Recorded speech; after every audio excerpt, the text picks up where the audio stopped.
আসসালামু আলাইকুম। বিজনেস কমিউনিকেশনের আজকে অষ্টম ক্লাস। আজকের ক্লাসে আমরা আপনাদেরকে দেখাবো কিভাবে একটা রিপোর্ট লিখবেন।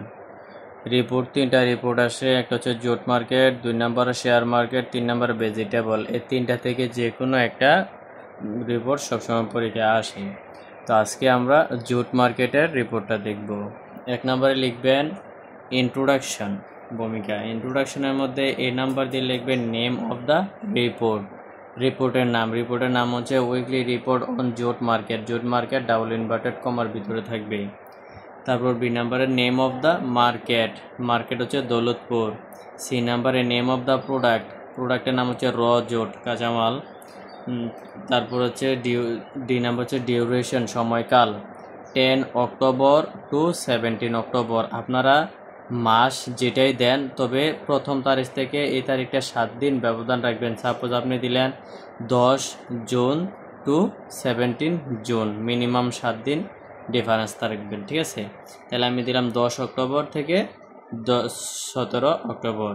রিপোর্ট রাইটিং টাইম এখানে লাস্টে যেটা দেবেন এটা থেকে দুই দিন ডিফারেন্স রাখবেন। এখানে 17, তাহলে 18, 19, তাহলে আমরা এখানে দিলাম 19 অক্টোবর 2024। তারপর মার্কেট টেন্ডেন্সি, আপওয়ার্ড টেন্ডেন্সি। তারপর হচ্ছে মেইন পার্ট আমরা দেখি।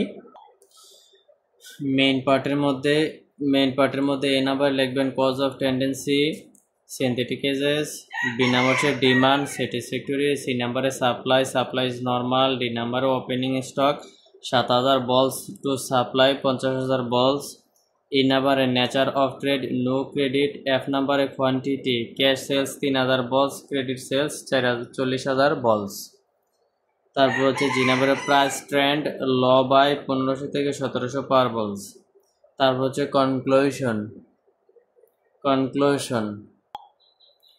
কনক্লুশনের মধ্যে আসবে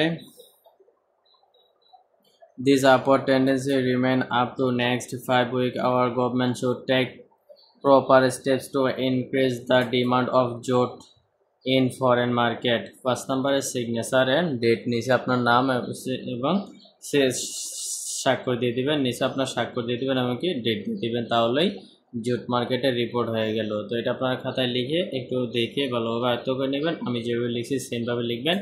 পরবর্তী ক্লাসে আমরা আরও 2টা রিপোর্ট দেবো, তারপর সিভি দেবো, ফর্মাল লেটার দেবো।